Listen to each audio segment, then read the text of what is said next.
এই গুনাহ করার জন্য দুইটা জিনিস আপনার পিছনে কাজ করে। কয়টা জিনিস? দুইটা জিনিস। এক নম্বরে শয়তান আপনার পিছনে কাজ করে।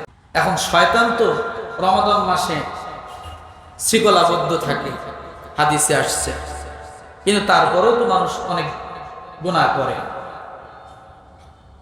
দ্বিতীয় হলো নফস। দ্বিতীয়টা কি? নফস। এটাকে আমরা কন্ট্রোল করতে পারি, যার কারণে মানুষ আগেও যেমন ছিল পরেও ওই রকম থাকে। তাহলে এই দুই জিনিস দ্বারা মানুষ গুনাহের জন্য প্রভাবিত হয়।